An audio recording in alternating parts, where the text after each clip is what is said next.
DNI पर सबसे पहले खबरों की अपडेट के लिए सब्सक्राइब करें और बेल आइकन को दबाना ना भूलें। नमस्कार दोस्तों, मैं विवेक कुमार और आप हैं डेली न्यूज़ इंडिया के साथ।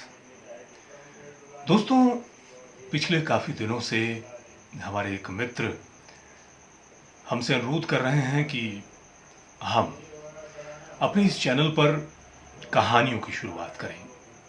जी हाँ, कुछ ऐसी कहानियाँ जो लोगों के जहन में भी हैं, हमारे आसपास की घटनाओं से संबंधित हैं, या कुछ ऐसी कहानियाँ जो बहुत चर्चाओं में रही हैं। तो इसी तरह की कोई कहानी हमारे चैनल के माध्यम से भी आप लोगों तक पहुँचे, इस तरह का जो अनुरोध है हमारे मित्र श्याम सुंदर बहुत दिनों से करते आ रहे हैं। और सही मायने में हम बताएं तो कुछ आकाशवाणी के तमाम कार्यक्रमों की मसरूफियत और कुछ दूसरे अन्य कामों के चलते हम बार बार उन्हें यही कहते थे कि भाई ज़रूर करेंगे, इस विषय पर काम करेंगे। और कहानियों की जहाँ तक बात है तो इस चैनल पर शुरुआत करेंगे। तो बहुत सी कहानियाँ देखते रहे, सुनते रहे, पढ़ते भी रहे। उसके बाद आज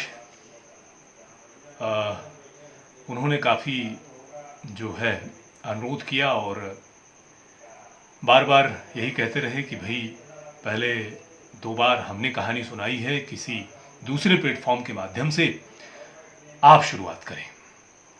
तो दोस्तों, आज जो है अपने मित्र श्याम सुंदर के अनुरोध पर एक कहानी सुनाने का प्रयास कर रहे हैं।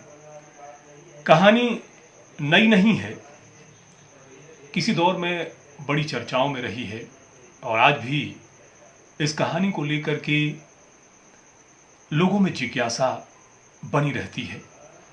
और 2006 की बात करें तो 2006 के दौर में ये कहानी बहुत चर्चाओं में रही। पूरे देश में इस कहानी को लेकर के जिसने भी सुना एक तरह से सिहर गया, डर गया, अंदर तक हिल गया।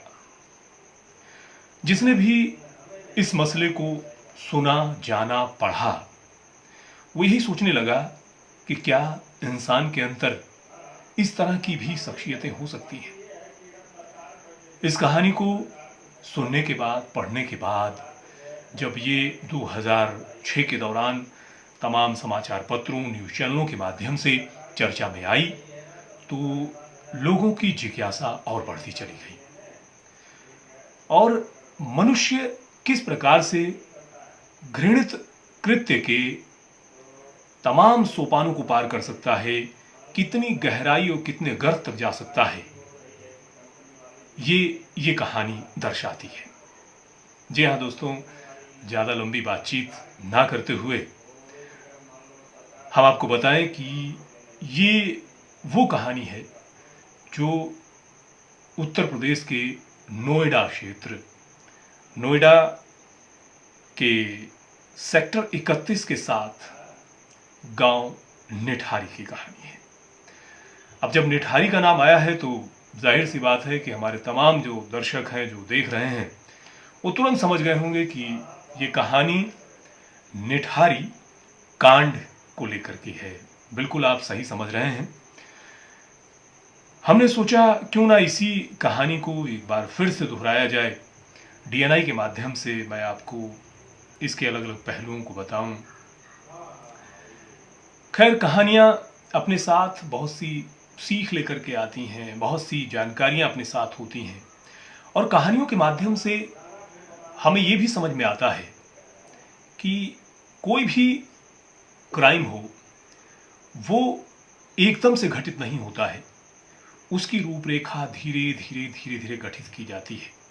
यदि उसको शुरुआती दौर में संजीदगी के साथ ले लिया जाए तो बड़े अपराध को रोका जा सकता है। निठारी में जो तमाम मासूमों की जान गई, उसमें भी यही बात साफ निकल के आती है। निठारी गांव के अंदर लगातार बच्चों के गायब होने की खबरें 2006 के दौरान खूब आ रही थी।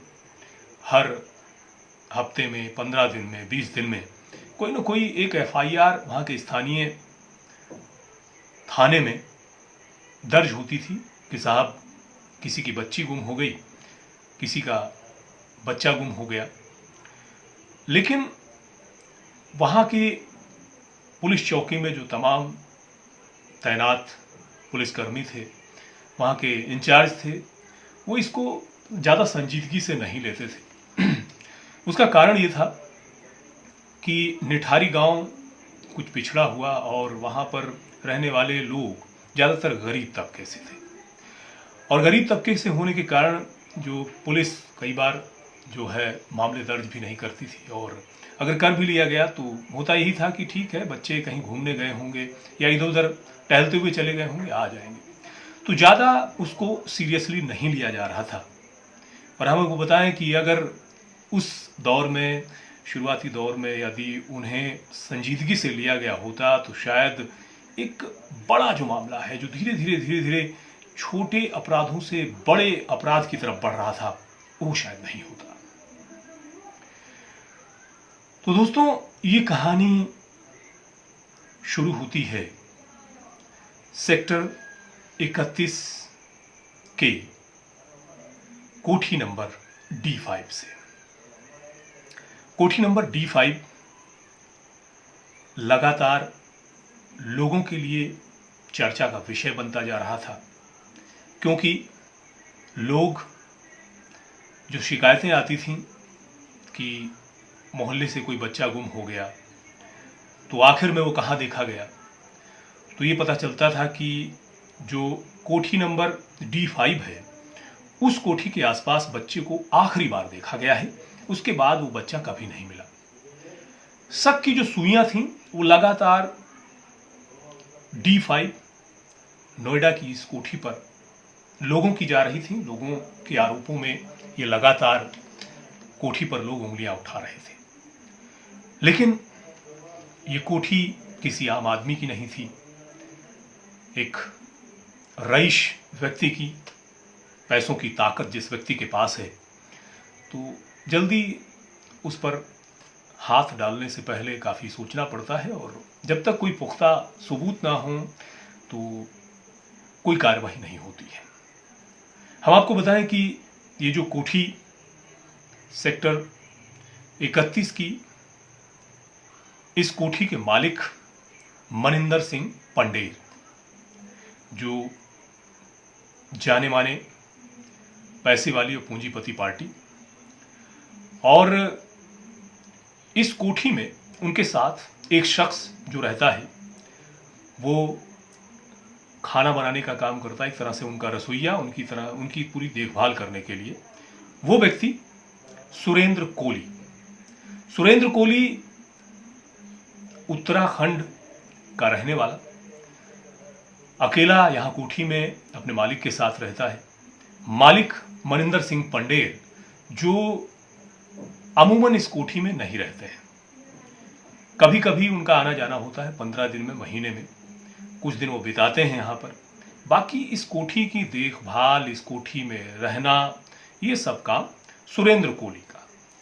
तो एक तरह से जो दो शख्स इस कोठी में D5 में रहने वाले। दोस्तों, इस कहानी की जो पटकथा है वो, जैसा कि मैंने शुरुआती दौर में बताया, इसकी शुरुआत उसी वक्त हो गई थी जब निठारी गांव से बच्चों के लापता होने का सिलसिला शुरू होता है। अब बच्चों के लापता होने का सिलसिला शुरू होता है तो कोई बच्चा जिसके पिता मजदूरी करते हैं, किसी के पिता ऑटो चलाते हैं, यानी तमाम गरीब तबके के लोग रोज़ाना इस तरह की गाहे बगाहे जो घटनाएं हैं वो हफ्ते 15 दिन में सुनने को मिलती हैं, और लोग बड़े ही आक्रांत और बहुत ही सहमे हुए, डरे हुए, लेकिन इस चीज़ की जानकारी या कोई क्लू नहीं निकल पा रहा था कि आखिर जो बच्चे गायब होते हैं वो मिलते नहीं, उनका कोई सुराग नहीं लगता है, लापता हो जाते हैं। और पुलिस दूसरी तरफ इन तमाम शिकायतों को सीरियसली नहीं ले रही थी। एक दिन एक ऐसा घटनाक्रम गठित होता है जिसके बाद से पुलिस को इस मसले को सीरियसली लेना पड़ता है। जी हाँ, ये बात है 7 मई 2006 की। 7 मई 2006 को निठारी गांव से पायल नाम की एक लड़की रिक्शे में सवार होकर सेक्टर 31 नोएडा की इसी कोठी नंबर D5 के सामने उतरती है और ऑटो चालक यानी जो रिक्शा वान है उससे यही कहती है कि मैं अभी कोठी में जा रही हूं, आ करके आपको पैसे देती हूं। तो जो रिक्शा चालक है वो इंतजार करता है कोठी के बाहर खड़े होकर के कि अभी वो लड़की जब बाहर आएगी तो उसे उसकी पेमेंट मिल जाएगी। लेकिन जो रिक्शा चालक है वो वहां खड़े होकर के इंतजार करता है। 10 मिनट हो जाते हैं, 15 मिनट हो जाते हैं।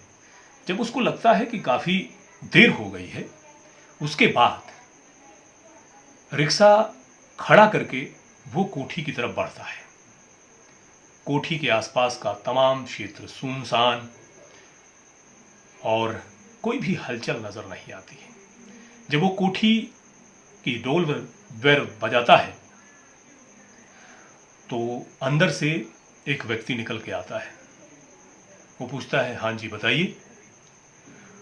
तो रिक्शावान कहता है कि साहब अभी एक लड़की जो मेरे ही रिक्शे पे सवार होकर के आई है वो इसी कोठी में आई है और मैं काफ़ी देर से उसका इंतज़ार कर रहा हूँ और उसने पैसे देने की बात की थी। मेरा किराया अभी मुझे नहीं मिला है और वो वापस नहीं आई है। मैं उसका इंतज़ार कर रहा हूँ, इसीलिए मैं यहाँ पर आकर पता करने आया हूँ कि आखिर वो क्यों नहीं आई।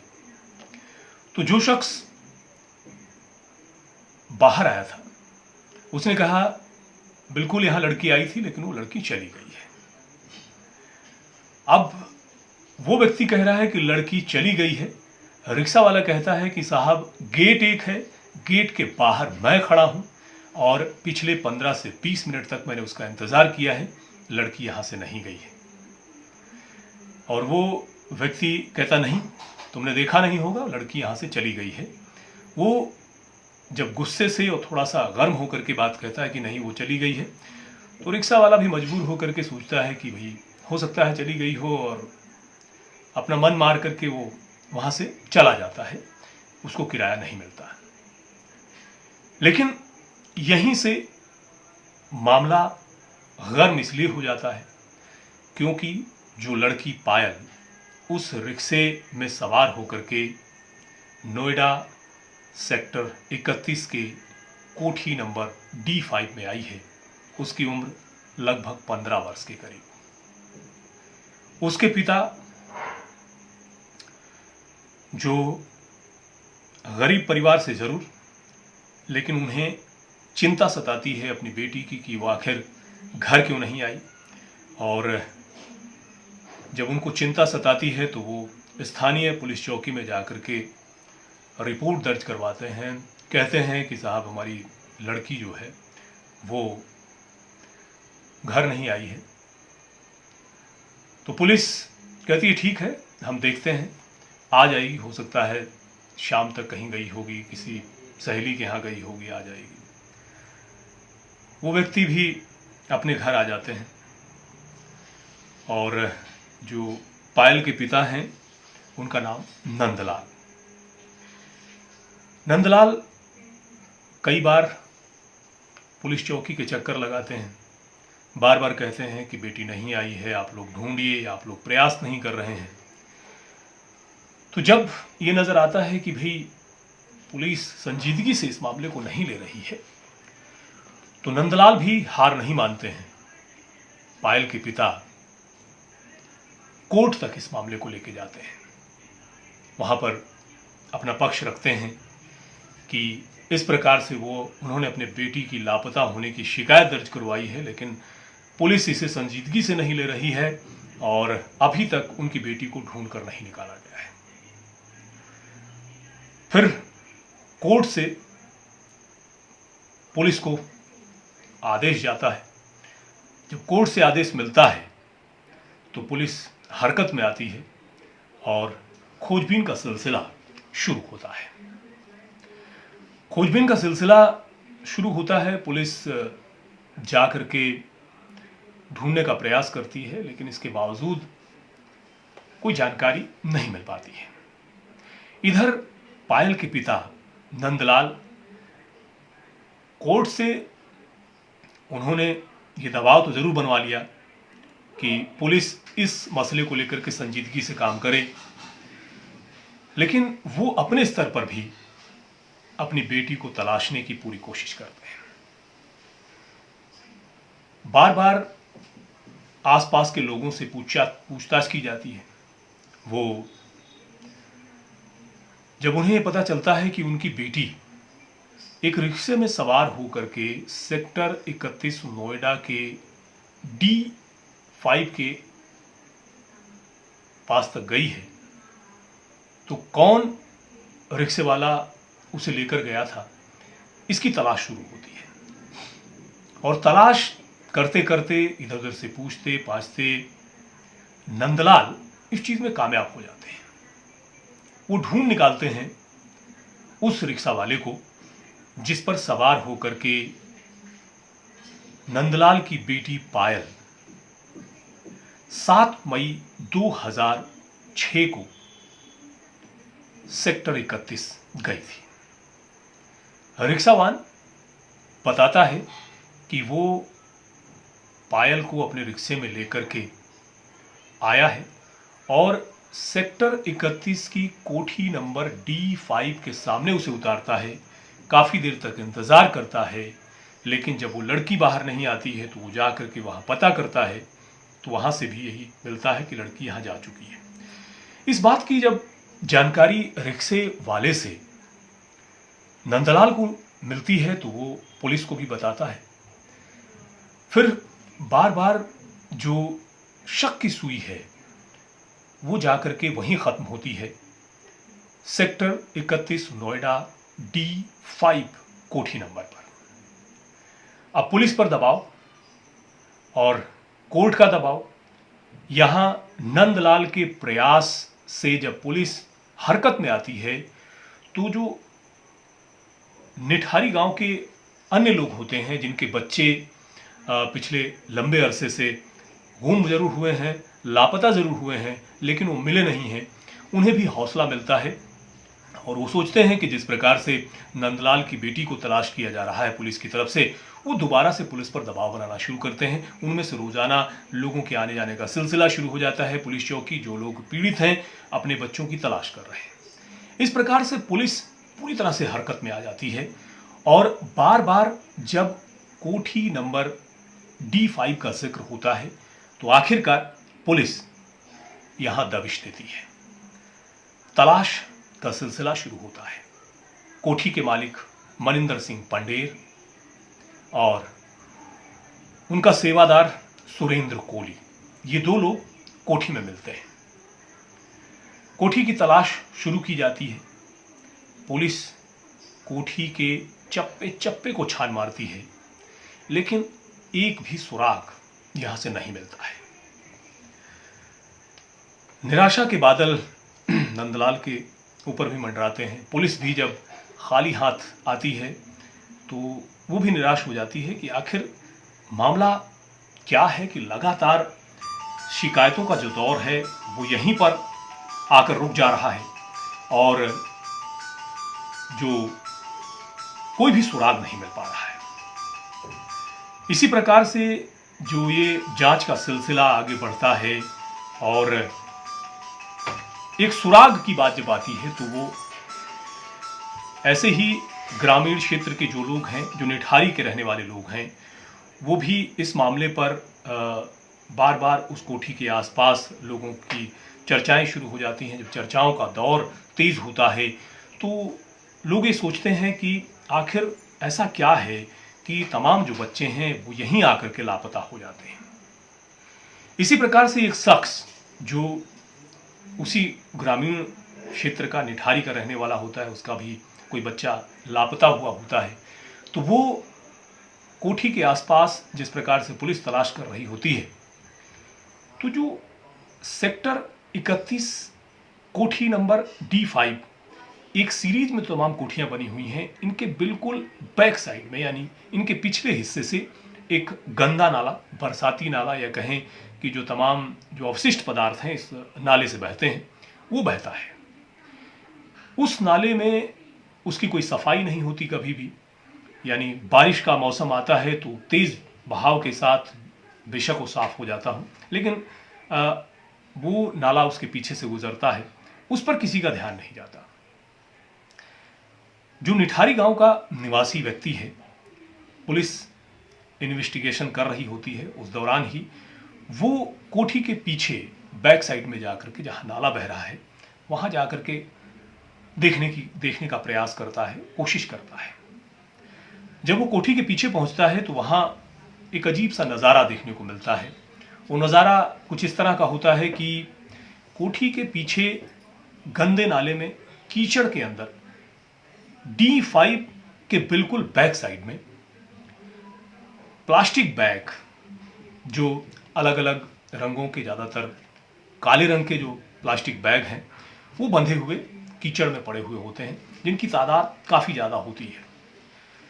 उस शख्स के अंदर एक भावना पैदा होती है कि आखिर इसी कोठी के बैक साइड में इतने सारे प्लास्टिक बैग क्यों पड़े हुए हैं।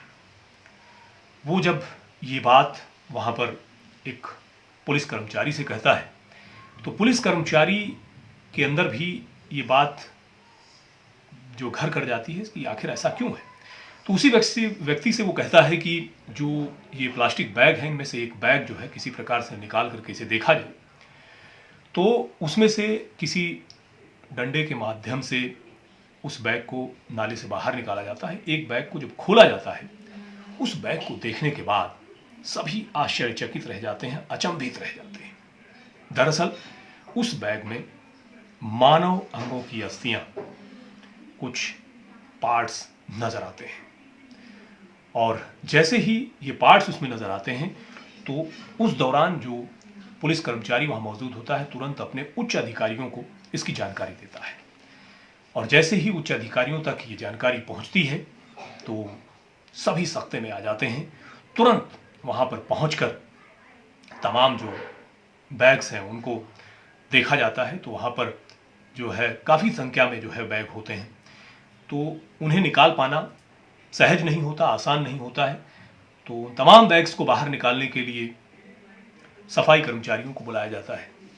तो लगभग 40 से 50 की तादाद में वहाँ से प्लास्टिक के बैग कोठी नंबर D5 के बैक साइड से निकलते हैं नाले में से, और जब नाले से बैग निकलते हैं तो उन बैग्स में जब मानव अंग नजर आते हैं तो पुलिस तुरंत मनिंदर सिंह पंडेर, जो कोठी मालिक हैं, उन्हें और उनके जो सेवादार हैं सुरेंद्र कोली, दोनों को गिरफ्तार करती है।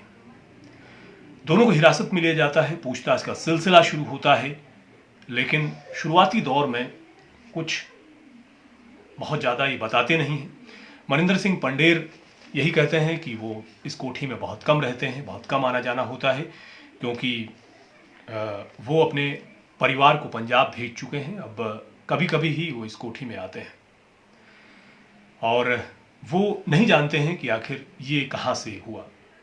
लेकिन जब पुलिस का टॉर्चर बढ़ता है तब मनिंदर सिंह पंडेर टूट जाते हैं और वो बताते हैं कि उन्हें शौक है, वो जब भी इस कोठी में आते हैं तो वो कॉल गर्ल्स को बुलाते हैं यहाँ पर और उनके साथ रातें गुजरती हैं। लेकिन इस पूरे मामले में ये जो कत्लेआम हुए हैं, ये तमाम जो मानव अंग मिले हैं, इनसे उनका कोई लेना देना नहीं है। इस मामले को लेकर के पुलिस लगातार सुरेंद्र कोली से पूछताछ तेज करती है। सुरेंद्र कोली अपने ही बयान पर अडिग रहता है और ये कहता है कि नहीं, उसे कोई जानकारी नहीं है। लेकिन जब पुलिस सख्ती से पूछताछ करती है तब वो खुलासा करता है कि उसने ही इसमें जो एक लड़की आती है जब यहाँ, उसको मनिंदर सिंह पंडेर ने हायर किया होता है। वो सुबह सुबह जल्दी निकल जाते हैं, लेकिन सुरेंद्र कोहली को ये कह के जाते हैं कि वो इस लड़की को सुबह होते ही इसके घर छोड़ दें। लेकिन बाद में सुरेंद्र कोहली जबरन उसके साथ ज़बरदस्ती करने की कोशिश करता है। इसी हाथापाई में उस लड़की का मर्डर कर देता है सुरेंद्र कोहली। उसका गला दबा देता है और गला दबाने के बाद उसको उसके 3 पार्ट करता है और उसके शरीर के कुछ हिस्सों को वो कुकर में पकाकर खाता भी है। यही इस कहानी का एक चौंका देने वाला तथ्य नजर आता है, जिसे सुनने के बाद जो पूछताछ कर रहे पुलिस कर्मचारी थे वो सुरेंद्र कोहली को थाने में टॉर्चर रूम में वहाँ छोड़कर, पूछताछ जो रूम होता है वहाँ छोड़कर तुरंत बाहर निकलते हैं। और उनमें से 2 पुलिस कर्मचारियों को तुरंत उल्टियाँ शुरू हो जाती हैं, क्योंकि उन्होंने कुछ ऐसा सुन लिया है जो यकीन नहीं किया जा सकता कि कोई एक व्यक्ति किसी मानव को कैसे खा सकता है। और एक के बाद एक खुलासे ये करता है सुरेंद्र कोहली कि किस प्रकार से वो जो बच्चे दिन में खेलने के लिए वहाँ आते हैं तो उन बच्चों को टॉफ़ियाँ और चॉकलेट देकर उन्हें बहला फुसला कर अपने कोठी में ले जाता है और उस कोठी में ले जा कर के उनका गला दबाकर उन्हें मार देता है। और मारने के बाद फिर उनके अंगों को निकाल कर उन्हें पकाता है और फिर उनको खाता है और बाकी जो चीज़ें हैं उन्हें प्लास्टिक बैग में उसे बांध कर उसी नाले में फेंक देता है। इस दौरान दोस्तों कई बार ये भी चर्चाओं में रहा, खबरें ये भी आई कि इस कोठी से जो है मानव अंगों की तस्करी की जाती है। लेकिन जब पूरी जांच प्रक्रिया चली तो ये सामने निकल के आया कि ऐसा कुछ भी नहीं था। ये जो सुरेंद्र कोहली है ये उत्तराखंड का रहने वाला था और इसके 2 बच्चे हैं और इसकी जो वाइफ है वो भी उत्तराखंड में रहती है। और बताते हैं कि बहुत ही मासूम वाइफ है इसकी, बच्चे भी हैं। लेकिन ये व्यक्ति कहीं ना कहीं दिमागी रूप से किसी बीमारी का शिकार एक तरह से रहा है, जिससे जो है बार बार जब पुलिस इससे ये पूछताछ करती है कि आखिर तुमने ऐसा क्यों किया, तो वो ये कहता है बस हो गया, ये हो गया मुझसे, लेकिन कैसे हुआ वो नहीं बताता है। 17 मर्डर का मामला इस पर दर्ज हुआ है, इसे सजाए मौत दी गई है। कोर्ट ने इसे हीनियस क्राइम यानी जघन्य अपराध की श्रेणी में इसे रखा है। लेकिन इसके बावजूद भी दोस्तों अभी सुरेंद्र कोहली को फांसी नहीं हुई है, जेल में है। लेकिन दोस्तों ये जो मामला है ये आज भी जब लोगों के सामने आता है या पढ़ने में आता है या फिर वो किसी चैनल के माध्यम से इसकी चर्चा करते हैं तो अंदर तक सिहर जाते हैं, अंदर तक भय व्याप्त हो जाता है, डर व्याप्त हो जाता है कि आखिर कैसे हो सकता है कि एक व्यक्ति नरभक्षी हो सकता है, मानवभक्षी हो सकता है, एक मनुष्य दूसरे मनुष्य को खा सकता है, और वो भी उन मासूम बच्चों को किस प्रकार से सुरेंद्र कोहली ने मौत के घाट उतारा होगा और फिर उसने अपना निवाला या अपना भोजन बनाया। दोस्तों ये कहानी जैसा कि मैंने आपको बताया कि हमारे एक मित्र श्याम सुंदर ने रिक्वेस्ट की थी कि DNI डेली न्यूज़ इंडिया पर इस कहानी को मैं पेश करूं, तो एक कोशिश थी। 2006 का जो ये मामला है निठारी गांव का, जिसे निठारी कांड के नाम से जानते हैं, आप तक हमने पहुंचाई। इस कहानी से हमें एक चीज़ और देखने को मिलती है कि मनुष्य के कितने स्वरूप हो सकते हैं, कितने अक्ष हो सकते हैं। जैसा वो सामान्य तौर पर नज़र आता है, हो सकता है वैसा वो वाकई में ना हो, अंदर से कुछ और भी हो सकता है। वही बात सुरेंद्र कोहली पर सीधे सीधे लागू होती है। सुरेंद्र कोहली को यदि आप देखेंगे, जिन्होंने भी देखा है, वो कोई भी यकीन नहीं करता है कि ये व्यक्ति कुछ इस तरह का हो सकता है। बिल्कुल सामान्य, पतला सा, काला व्यक्ति और सामान्य सा दिखने वाला व्यक्ति इतना बड़ा हीनियस क्राइम कर सकता है और एक कहेंगे कि बर्बरता की पराकाष्ठा को छू सकता है। तो दोस्तों, कहानी कैसी लगी आपको? इसी तरह की कहानियों और भी हम कोशिश करेंगे कि आप तक हम पहुंचाएं। इस कहानी से एक सीख ज़रूर मिलती है, वो ये है कि कोई भी क्राइम है वो छोटा नहीं होता है। छोटे क्राइम से ही बड़े अपराधों का जन्म होता है। ये कहेंगे कि एक नींव होती है, एक धरातल होता है। जिस प्रकार से निठारी कांड में देखने को मिला कि एक क्षेत्र से, निठारी गांव से लगातार बच्चों के गायब होने का सिलसिला शुरू होता है, जिसे सीरियसली नहीं लिया जाता है और आखिर में एक बहुत बड़े खुलासे को लोग देखते हैं पूरे देश में, जिसकी चर्चा होती है। और आज भी ये शख्स जो है सुरेंद्र कोहली जेल में बंद है और इंतज़ार कर रहा है अपनी सज़ा का। मनिंदर सिंह पंडेर की बात करें तो इन्हें जमानत मिल गई थी, लेकिन इन्हें भी सजाए मौत की सज़ा सुनाई गई है। कैसी लगी आपको कहानी? प्रतिक्रिया ज़रूर दीजिएगा और हमें ये भी बताइएगा कि आखिर आने वाले दिनों में आप किस प्रकार की कहानियाँ और सुनना चाहते हैं। ज़रूरी नहीं है कि हम क्राइम की कहानियों पर ही बात करें, अपराध की जगत की कहानियों को ही आप तक पहुँचाएँ। यदि आप और किसी तरह की कहानियाँ भी सुनना चाहते हैं, वो भी प्रयास रहेगा डेली न्यूज़ इंडिया पर। मैं विवेक कुमार आपको वो कहानियाँ ज़रूर सुनाऊँगा। लगातार बने रहिए daily news India DNI news के साथ। नमस्कार।